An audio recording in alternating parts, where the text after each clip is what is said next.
Good morning, good morning. It is Thursday morning. It is just after 11. I am running late and I apologise. I completely forgot that I needed to go into StreamYard and put in loads of details. So I'm running a little bit late. So apologies. I know that I'm also clashing with a Clubhouse room that Taz, who very kindly supported my first Lone Ranger live on Tuesday. I know I'm clashing with a Clubhouse for her and Pam Case. Lots of people were joining that. And I know a lot of you that join from the US that this is going to be a little bit early for you this morning, but I'm doing it anyway. So good morning. If you are watching, do feel free to say hi, maybe let me know where you're from. Good morning, Luke. Thanks for joining. So yeah, I'm going to try and limit myself to 30 minutes this morning. Again, for any of you that have heard me speak before, you'll know that with some of these topics, I can literally talk for England and talk for hours on many of them. So I'm going to try and keep this, I suppose, as brief as I can this morning. But whilst talking about a topic that is extremely close to my heart, which is about burnout, and I also want to talk a little bit about bipolar. And I'm having this conversation today. So last week we had Mental Health Awareness Week, and I tend to really stay quite quiet during awareness weeks and on awareness days. Hi Liz, good morning. Liz from Surrey, love that. Yeah, so I tend to stay quite quiet during awareness weeks and during awareness days. I think I'm always fascinated to see just how much of these types of conversations we have on those days and during those weeks, but actually then the rapid decline of these sorts of conversations when we're not in awareness weeks. And I think when organisations aren't trying to shout about all of the great stuff that they're doing for their people, it's almost as though we kind of save all of this stuff up to then say, hey, this is what we're doing, but we don't really keep the conversations going on for much longer than that. So I did put one post out last Monday, which I think really caused a trigger in me to say that I needed to do a live about this. So last Monday, start of Mental Health Awareness Week, I said that I'd put one post out about time out, because I think a lot of the time we can lose our focus. I think we all know that we could be taking time out, that we maybe should be taking time out, that breaks are important for us, that getting outside in nature is important for us. We know all of these things are important, and yet a lot of the time we get bogged down in the doing, and then it gets to 9 or 10 o'clock at night. It's like, oh, I didn't take a break today, and I haven't been outside today. I've had no fresh air. I've had no natural light. I've not had any of these sorts of things. So I put a post out about time out. And off the back of that, on the Monday evening, I had 4 messages from women within my network, all of whom said, thanks very much for that post. I needed it more than ever. And I've now hit burnout. And a couple of them had said, I've been following you for the last 5 years. I've seen you talk, but actually I never thought it would happen to me. And a couple of them were in despair, really. I've had to leave my job. This has had to happen. This has had to happen. I'm feeling broken. And I don't know what to do about it. So I had some conversations with them on the Monday evening, but I was really interested by the "I never thought it would happen to me" comment, or couple of comments from "I never thought this would happen to me." And none of us ever think it's going to happen to us. I hit burnout in 2013, and it wasn't anything that's like on the bucket list. I had this huge list of things that I was going to do before I got to 40. And burning out was not one of them. I did not think it was going to happen to me, but it did. And it took me a number of years to get over a lot of the physical aspects of what the burnout had done to me physically. And I am still dealing with some of the mental challenges, if you like, that came potentially as a result of that burnout back in 2013. So I wanted to talk to you today about a little bit of, I suppose, a little bit of background, a little bit of the burnout, and what now happens. So I suppose I will start by saying I now live with bipolar. I was diagnosed with bipolar 3 years ago, and as a result of that really caused me to question again even more of the things that I was doing for myself.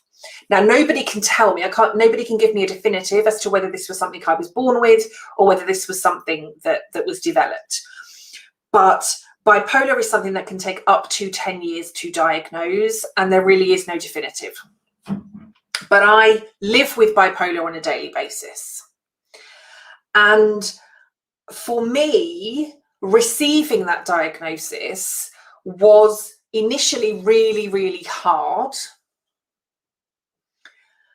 At the same time, it was quite comforting to know that there was a reason for all of these ups and downs that I was having. Now, I see it as really a bit of a superpower. I think lots of people find that quite strange whenever I talk about that, but I do now see it as a bit of a superpower. When I am in my highs, that is when I can be at my most creative. When I am in my lows, that can be when I am at my most reflective. And there's learning in both of those, and there is magic for me in both of those. Thankfully now, in the way in which I manage that, I don't have ridiculously high highs and I don't have ridiculously low lows. But I did get to a point in 2015, Christmas Eve 2015, where I was debating which would be the best way for me to end my life. And I'll come on to that a little bit more in a moment. Hi Reese, hi Desiree, hi Sue. So let's go back to a little bit of kind of childhood. I lived with mental health. I don't believe I lived with any of my own mental health experiences, but I did live with mental health within my family from a very, very young age. My mum was, again, a real kind of mix of either anxiety or depression. A lot of that started to ease for her when she was diagnosed as having the menopause. Again, for those of us that saw Davina's program a few weeks ago, my mum was really young at that point. But thankfully, after 3 different doctors telling her that she was having a nervous breakdown, she went to a female doctor who took some initial blood tests, found that my mum had an underactive thyroid, put my mum straight on HRT, and a lot of that started to level out. But those ups and downs and that anxiety and that depression for my mum was something really that surrounded our house quite a lot. My younger sister then also had a number of mental health issues as we were growing up. And I can remember having to go to some family counselling sessions and hating them. It was as though all of this kind of blame was being put on my dad. My dad, again, for those of you that don't know, my mum was the main breadwinner in our house. My dad stayed at home for 11 years to bring up myself, my brother and my sister. So he was a stay-at-home parent. But it felt as though during these therapy sessions that my dad was getting a lot of this blame for my sister's behaviour. And so I refused to go back to any more of these sessions. But my early experiences of mental health were that these issues that my mum and my sister were experiencing were attention seeking. There was absolutely no reason for any of them to be low. There was no reason for any of them to be anxious. Couldn't understand why they just couldn't pull themselves together. Didn't understand why they would be doing this to the family. And kind of every time there was this big thing, something would happen, something would change. That's my WhatsApp going off. Let's see if we can shut those down. But I really didn't understand what was going on. It just felt like this total attention seeking. And then I had twins. And after having my twins, it was undiagnosed for a number of years, but suffered with really severe postnatal depression. And it was as I was, I suppose, coming out of the end of that, I then went to speak to a doctor. And immediately they wanted to put me on this medication. I wanted a different way. But hi Uma, but I did then really start to appreciate how mental health can just take hold of you. And whilst I suppose with postnatal depression, there was all of this stuff, hormones, lack of sleep, working, pressure, there's all this stuff going on. But actually, if I were to look at my life and look at the situation that I was having, there was no real reason for me to have gone into a depression. And that was, I suppose, my first experience of experiencing something with mental health and realizing just how much it can grab hold of you, how consuming it can be, and how really there doesn't have to be a reason for it. We can prevent it in some ways. We can do all of the steps to, live happy, healthy lives. But actually, there will be instances where we all have mental health. Some of us have really great mental health and some of us have not so great mental health. But just as with our physical health, this is about the steps that we need to take to try and live as happy, healthy people. So that was kind of postnatal depression. I then had a couple of bouts. And again, I think this was down to some bullying in the workplace, some really difficult situations that I was experiencing with senior leaders, some lots and lots of situations. And I had what I would, I suppose, call some mini dips within that time that I just wasn't right. And I can remember going to speak to a doctor one day. It was a friend of mine that just said, you just need to go and speak to somebody. And I can remember going in to speak to this doctor and visibly scratching my arm to pieces, sat with this doctor and was asked to fill in this questionnaire, but couldn't stop scratching my arm as I was going through it. It literally felt like everything, my arm was crawling. I just had this horrible kind of feeling. And that was the first time, so I was probably 27, 28 at that point. And that was the first time that I went on to medication for mental health. And it helped, but actually it leveled me out. And the only way I can kind of really describe it is it made me numb. There were no highs, there were no lows. There was no happiness, there was no sadness, there was no anger, there was no elation, there was no excitement, there was no anything. So I just felt flat. And again, I can remember speaking to a doctor at that point, well, you just need to, stay on the medication. This is what it's doing for you. But I just had this overwhelming feeling that we are not here on this earth to just live this kind of flat, plain, mundane existence.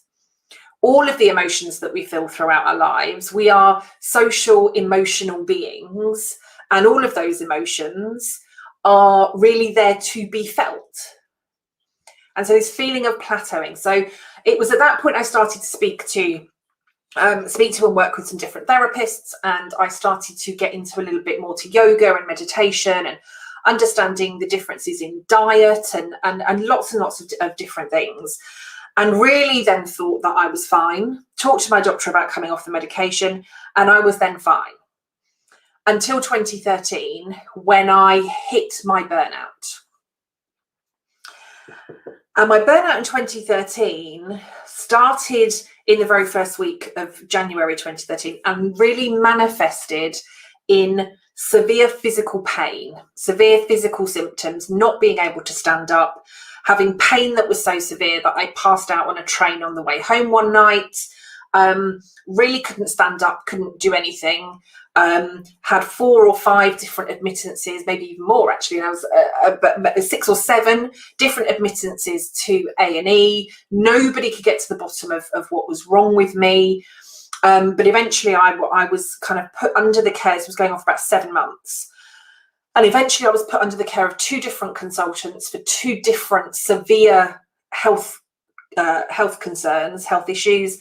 I had 2 operations within 48 hours within the July, and then started to kind of think that I was getting myself back on track again. And I can remember laying on the sofa as I was recovering from these operations, and my son's coming home from school. I think they've been at the time 12.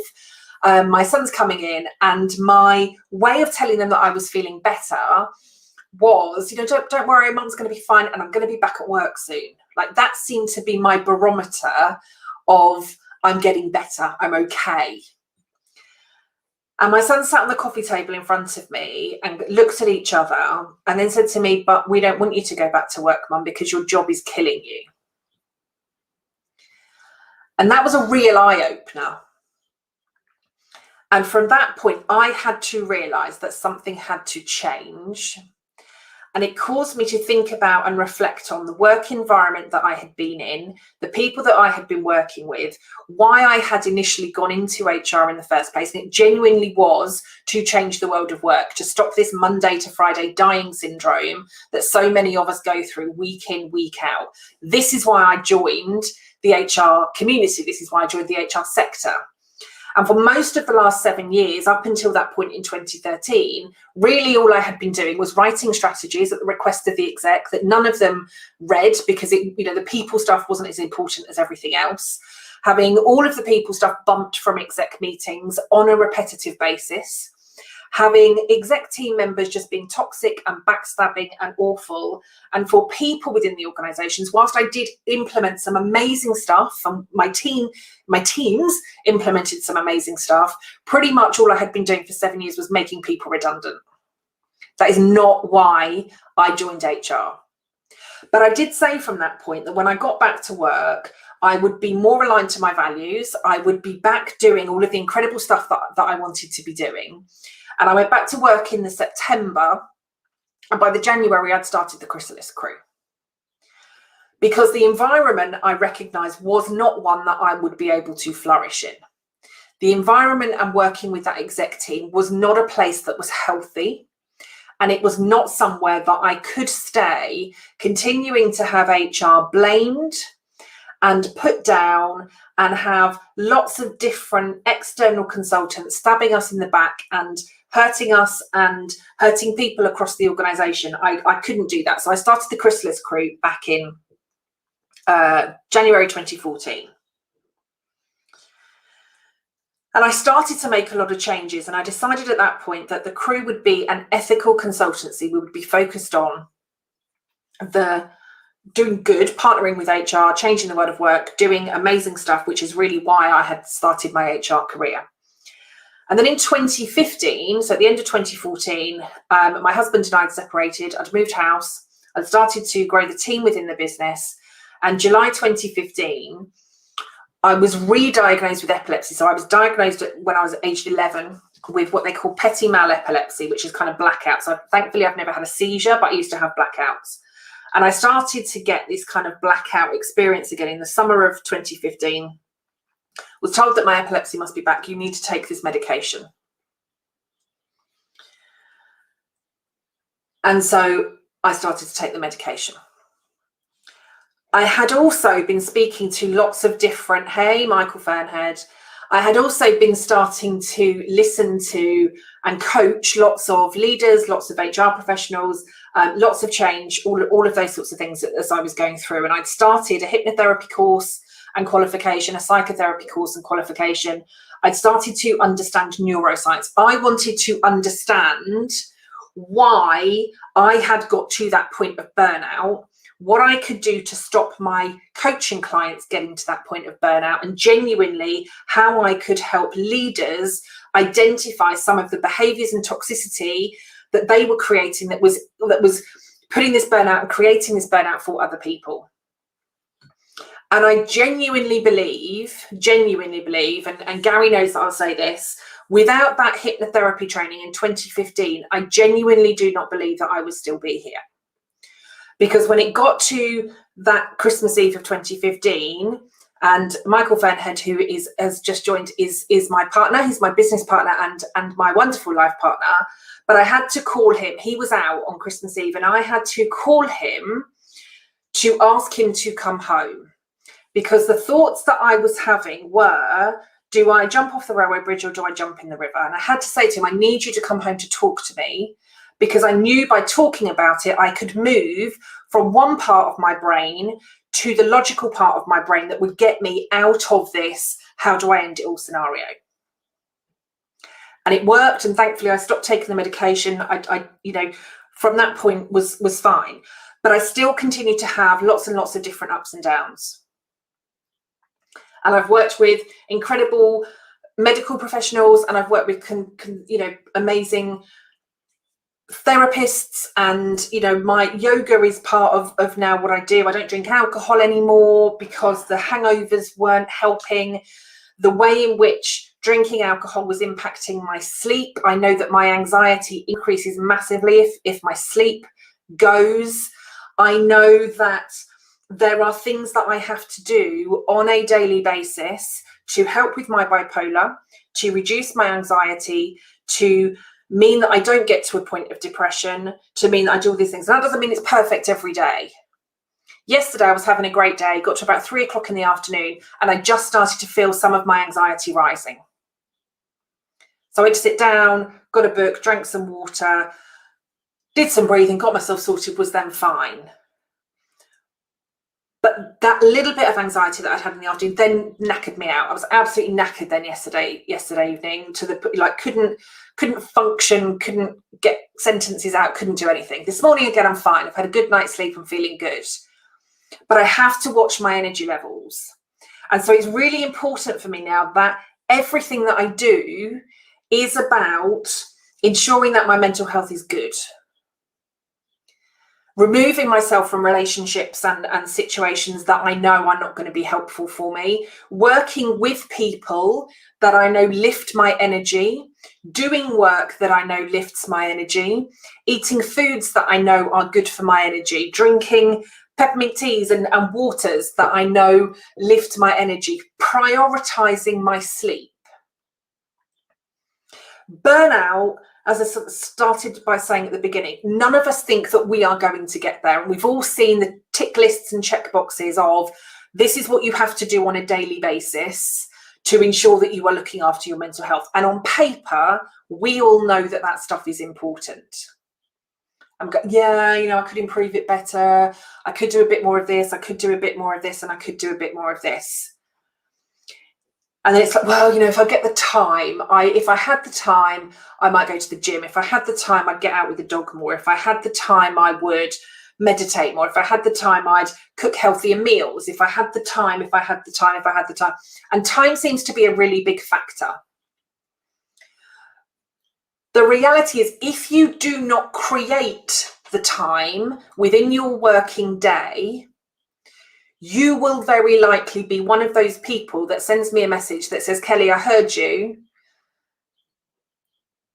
It got me. I didn't think it would happen to me. You have to prioritize yourself if you want good mental health.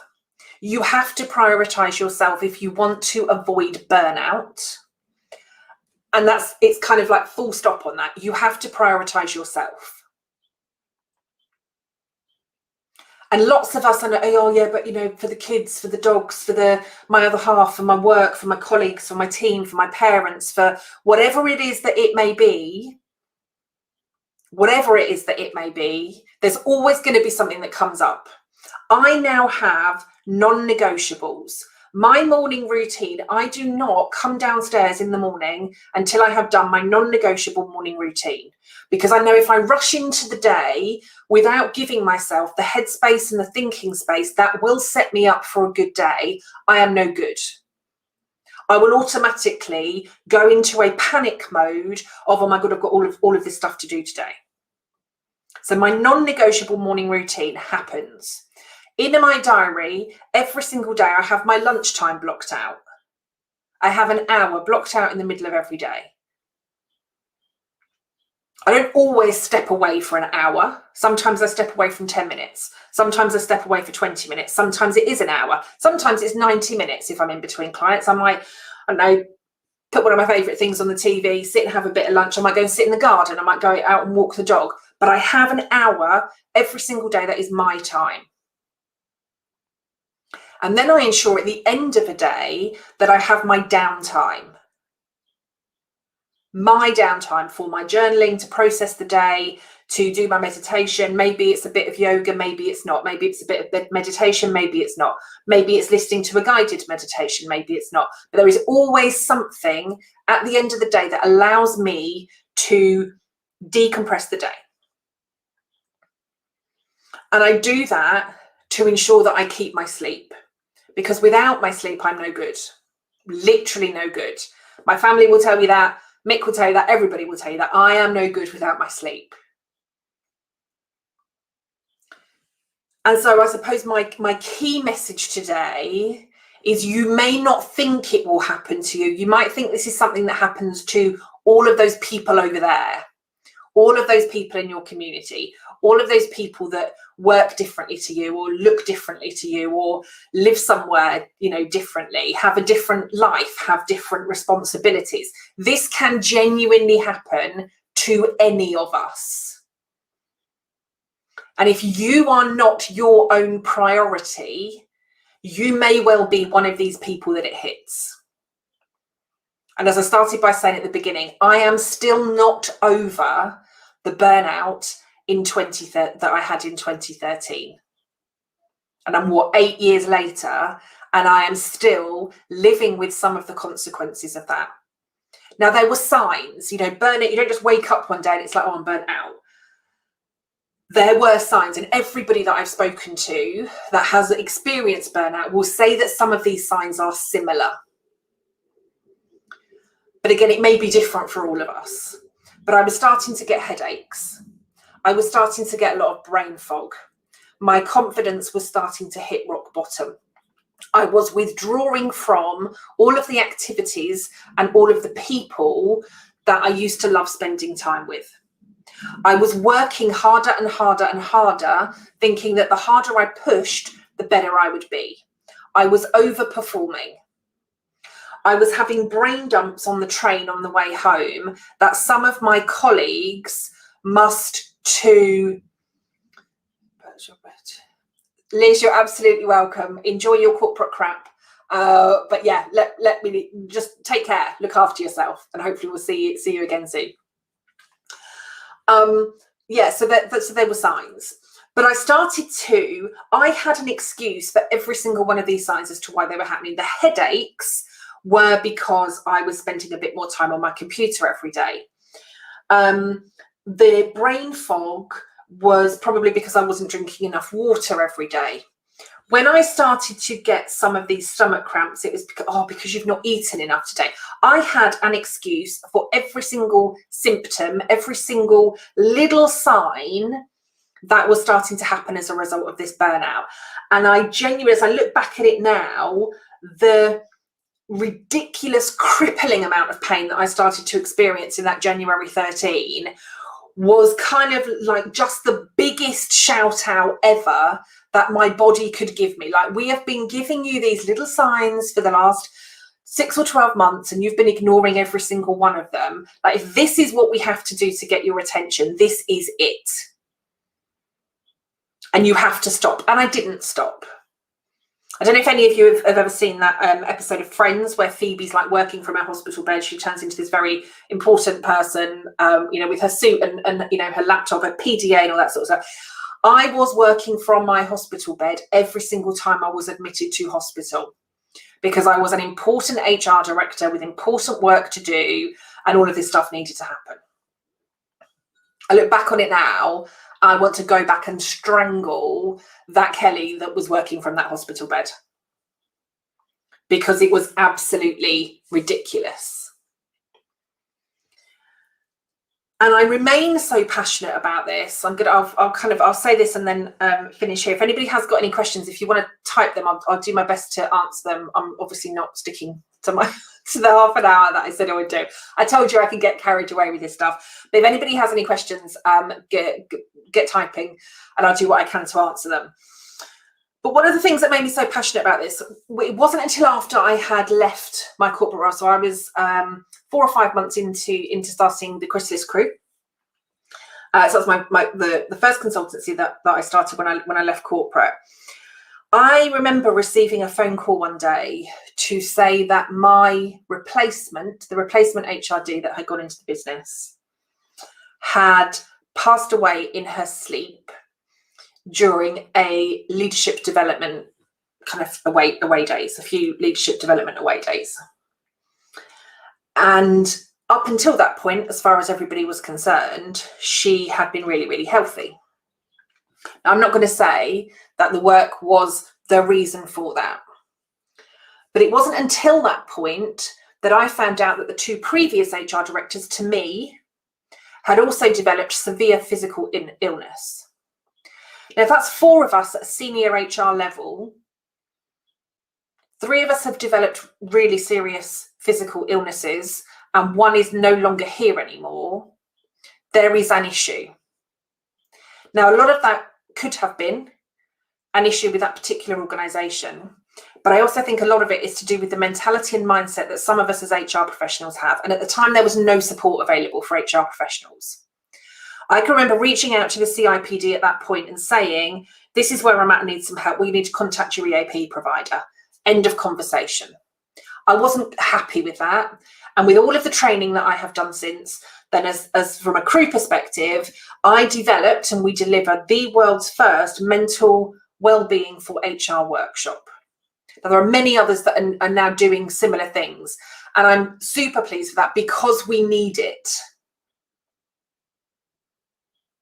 But we also have to recognise that the change starts with us. If we do not see ourselves as a priority, there can be a million different providers offering a million different workshops. If you do not see yourself as a priority, you're not going to go to any of them. If you do not see yourself as a priority, you're not going to be scheduling the time in your day. And if you do not see yourself as a priority, you're not going to be making a difference in your everyday life to ensure that you are protecting your own well-being. And that's your physical, mental, emotional, financial, spiritual. So I'm going to leave it here. Nobody's put any questions in, but I want to say thank you for joining. But please, you're not going to find time in your day. You have to make it. So if you are one of these people, it's like, well, it's never going to happen to me, or yeah, I can put off my self-care or well-being until tomorrow. Do not put it off until tomorrow. Focus on it today. Get in your diary, create some time for you. Could be 10 minutes. 10 minutes to go and grab yourself a drink and something else, but you're not going to find it. If we're trying to find time, it's going to be a bit like looking for a needle in a haystack. Create the time. Create non-negotiable appointment times with yourself. Make yourself your most important person. You are your own VIP. And when those appointments get put in your diary, they need to be appointments that you do not cancel for anyone. Nobody else sneaks into my diary at those times. That is my time. And I really want to encourage you to do the same. So I'm going to leave you there for today. If you do have questions, put them on a post, drop them via DM. You can find, there's loads of blogs, loads of articles. I talk about this all of the time. So either here on LinkedIn, you'll be able to see varying different articles that I talk about this topic on. Over on my website, so kellyswinkler.com, you'll be able to find some stuff in relation to the mental wellbeing for HR stuff. You can find that if you head over to the Chrysalis Crew website. My YouTube channel, again, there's lots and lots of different blogs and conversations that I've had about this. And if you want to watch one of my keynotes, that is about how to avoid burnout before it's too late, if you head over to Reward Gateway's YouTube channel and type in Kelly Swingler, you'll find all of the stuff there. But I want us to keep these conversations going. And I want us to listen to them, and I want us to act and make the difference. I can talk about this stuff all day, but if none of you are going to make a change as a result of it, actually it's pretty pointless.